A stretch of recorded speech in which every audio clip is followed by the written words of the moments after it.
எல்லோரும் சொல்லுவார்கள் இன்று உலகத்திலே சயின்ஸ் சயின்ஸ் என்று பேசக்கூடியவர்கள். அவர்களுக்கு இப்போது நான் சொல்ல போகிற சவால் இது.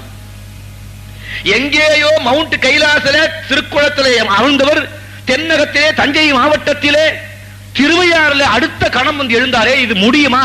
என்னமோ கதை எழுதி ஊரை ஏமாத்துறீங்களான்னு சில பேர் சொல்லுவாங்க. எனக்கு அனுபவம் அது. வேற யாராவது இந்த கதையை சொன்னா அனுபவம் இருக்காது. 15 ஆண்டுகளுக்கு முன்னாலே மதுரையிலே கும்பாபிஷேகம் மீனாட்சி ஆலயத்திலே நடைபெற்றது. உங்களுக்கெல்லாம் நினைவிருக்கலாம். அப்பொழுது சென்னையிலிருந்து பஜனை கோஷ்டிகள் அங்கு சென்றன. ரயில் மட்டும்தான் செல்லும். கார்கள்லாம் ஊருக்கு எல்லையிலேயே நிறுத்தி விடுவான், உள்ள போக முடியாது. அன்றைய தினம் கும்பாபிஷேகத்திற்கு குருஜியினுடைய பஜனையைத்தான் முதல் பஜனையாக வைத்திருந்தார்கள். மத்தியானம் 11 மணிக்கு கும்பாபிஷேக நேரத்தில் நானும் வருகிறேன் என்று ஒத்துக்கொண்டேன். கார் போகாதனால நான் சென்னையிலிருந்து கார் எடுக்கவில்லை. கூட வந்த பாகவத கோஷ்டி என்று சொன்னேன், டே பசங்களா, நீங்க ரயில்ல ஏறிக்குங்க, எனக்கும் ஒரு சீட் புக் பண்ணிக்கிட்டு நேர வாங்க. நான் ஒரு நாள் முன்னாலேயே தபோவனம் போய் குருநாதரை தரிசித்து அவருடைய ஆசீர்வாதம் பெற்று பிறகு விழுப்புரத்துல, அங்கிருந்து 30 மைல் தபோவனத்திலிருந்து விழுப்புரத்துல வந்து உங்களோட நான் ஜாயின் பண்ணிக்கிறேன், எனக்கும் ஒரு சீட்டு தயார் பண்ணுங்கன்னு. சரி குருஜின்னா போயிட்டாங்க. நான் நேராக கார் எடுத்துக்கொண்டு தபோவனம் வந்துவிட்டேன். குருநாதர் சன்னதிக்கு வந்தேன். அன்று இரவு 8 மணிக்கு கடைசி பஸ் விழுப்புரத்துக்கு திருக்கோயிலூர்ல இருந்து. அதை பிடிச்சா அது 9:15 மணிக்கு விழுப்புரம் போகும். ராத்திரி 12:30 மணிக்கு அந்த மெட்ராஸ் இருந்து மதுரைக்கு போற அந்த ஸ்பெஷல் ட்ரெயின் வருது. அதுல எனக்கு சீட் புக் பண்ணிட்டு இவங்க ஒரு 15 பேர் வராங்க. வாத்தியம் கித்தியம் ஹார்மோனியம் எல்லாம் சேர்த்துக்கிட்டு குருநாதரை போய் வணங்கினேன். வந்து விட்டியா, வா, என்ன விஷயம்? சுவாமி, மதுரையில நாளைக்கு 11 மணிக்கு கும்பாபிஷேகம், அந்த நேரத்துல என்னுடைய பஜனை ஏற்பாடு பண்ணிருக்கா. நான் கோஷ்டி எல்லாம் நேரம் விழுப்புரத்துக்கு வர சொல்லிவிட்டேன். சுவாமி தரிசனம் பண்ணிட்டு உத்தரவு வாங்கிட்டு நான் இப்படியே இன்னைக்கு ராத்திரி 8 மணி பஸ்ஸை பிடிச்சு நான் விழுப்புரம் போய் அவங்களோட போனோம். ராத்திரி 8 மணிக்கு தானே, இப்ப என்ன அவசரம், இருப்போம்.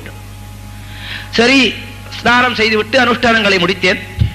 சாப்பிட கூப்பிட்டாரு. போனேன். சுவாமி ஒரு புறம் உட்காண்டா, நான் ஒரு புறம், 2 பேரும் சாப்பிட்டோம். மணி 7:45. உடனே கை கால வேகமா ஆரம்பிக்கிட்டு நமஸ்காரம் பண்ணேன். என்ன விஷயம்? மதுரைக்கு போனோம். மதுரை இதோ இருக்கு, இங்க இருக்கு மதுரை, அதுக்கு என்ன அவசரம்? போய் சாமான்லாம் எடுத்து வச்சுட்டு வா. ரூமுக்கு போன எடுத்து வைக்க, உத்தரவு கேட்க திரும்ப வரேன். கதவை உள்பக்கம் தாழ்பாடு போட்டு படுத்துட்டு கொரட்டை விட்டு தூங்குறார். நான் என்ன பண்ணுவேன்? வந்த கோபம் எனக்கு கொஞ்சம் நஞ்சமில்லை. ஆச்ச, நான் மதுரைக்கு போறது இவருக்கு பிடிக்கல. ஒரே தாபம். 8 மணி பஸ் போயிடுது. அங்கேயே வாசல்லையே உட்காந்து கதவை திறக்கல. 9 ஆச்சு, 10 ஆச்சு. 11 மணிக்கு வந்தா கூட போறோம், ஏதாவது ஒரு லாரி கிரியை பிடிச்சுன்னு போயிடலான்னு பார்த்தேன்.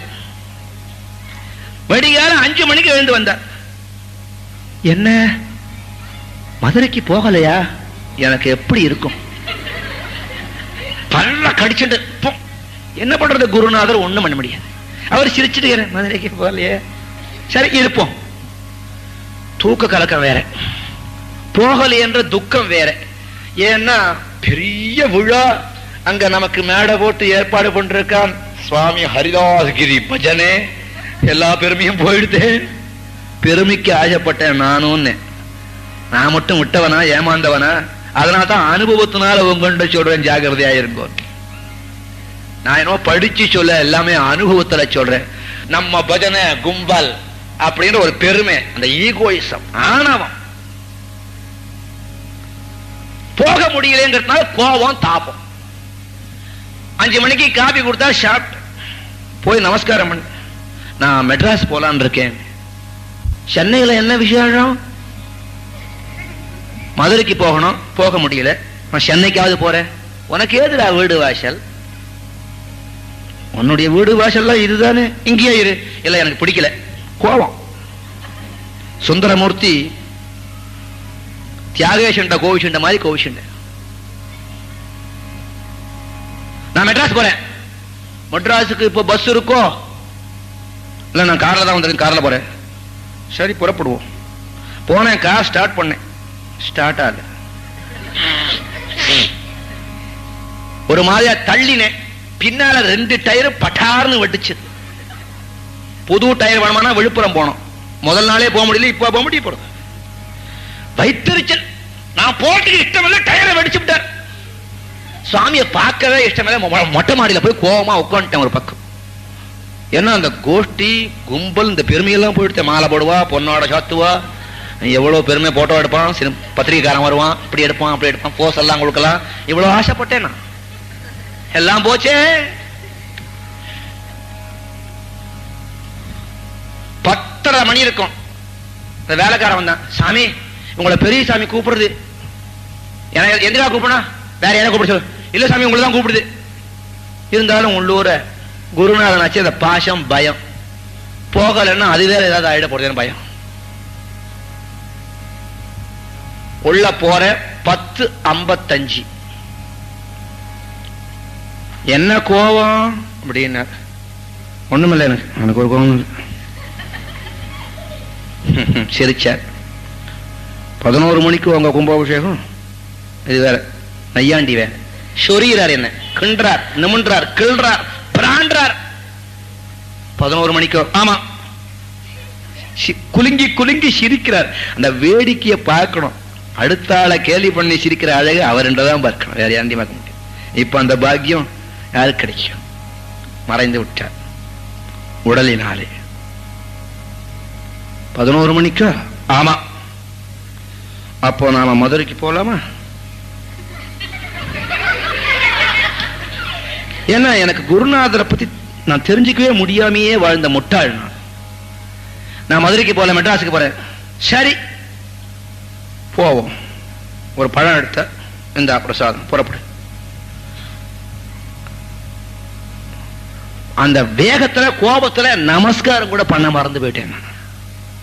திரும்பினேன், ஏய் அப்படின்னா திரும்பி கை கொடுத்து நமஸ்காரம் பண்ண வேண்டாமா? அப்பதான் ஞாபகம், ஒரு அடி அடிச்சேன் தலையில விழுந்து. எப்பவுமே நான் நமஸ்காரம் பண்ணுறது கண்ணை மூடிட்டு தான் பண்ணுவேன். நமஸ்காரம் பண்ணினேன், கண்ணை மூடிண்டு, கண்ணை திறந்தேன். மதுரையிலே கோஷ்டி மத்தியில உட்கார்ந்து இருக்கேன். எப்படி போனேன், எப்படி வந்தேன்னு எனக்கு தெரியாது. உடனே குருஜி குருஜி நீங்க எப்படி வந்தீங்க கேட்காத. பஜனை பண்ணவா எனக்கு மனம் இருக்கும். நான் அங்க போறதுக்கும் அந்த கும்பாபிஷேகம் நடக்கிறதுக்கும் ஆச்சாரியார் காஞ்சி பெரியவள் அங்க வரத்துக்கும் எல்லாம் சரியா இருக்கு. அதுக்குள்ள குருஜி வந்தா குருஜி வந்தா கும்பல் பூரா பரவிடுச்சு. 1 மணி நேரம் பஜனை பண்ணி இப்படி ஒரு அனுகிரகம் பண்ண குருமூர்த்தியை விட்டுட்டா நான் மதுரைக்கு வந்தேன் என்று குருநாதான கண்ணை மூடிட்டு அப்படியே கோபுரத்தை பார்த்து நமஸ்காரம் பண்ணேன். எழுந்தேன், மறுபடியும் தபோவனத்து ரூம்ல சுவாமி கிட்ட இருக்கேன். மதுரை போயிட்டு வந்தாச்சு அப்படின்னா பேசுவேனா? சுவாமி எனக்கு இனிமே ஒரு திருத்தலம் வேணும், எல்லா திருத்தலமும் உங்கள் திருவடியில் இருக்குன்னு நான் தெரிஞ்சுட்டேன். கவலை வேண்டாம், இது போல எப்பொழுதாவது செல்ல வேண்டும் என்றிருந்தால் அதையும் கொடுப்போம் அப்படின்னு சொன்னார். குருநாதன் நினைச்சா எந்த சக்தியும் எப்பொழுதும் யாருக்கும் கொடுத்துட மாட்டார். அவரா தீர்மானம் பண்ணி கொடுத்தா தான். அப்படி என்னெல்லாம் கொடுத்திருக்காருன்னு எனக்கு சொல்ல தெரியல. நான் சாதாரண மண்டு முட்டாள், அவர் கருணை. ஆகையினால எங்கேயோ திருக்குளத்திலே ஸ்நானம் பண்ணினவர் திருவையாருக்கு வர முடியுமான்னு கேட்டா முடியும். அதுக்கு நானே அனுபவம் உபமானம். குருநாதருடைய திருவுருள் என்னெல்லாம் செய்யும் என்று பார்க்கலாம்.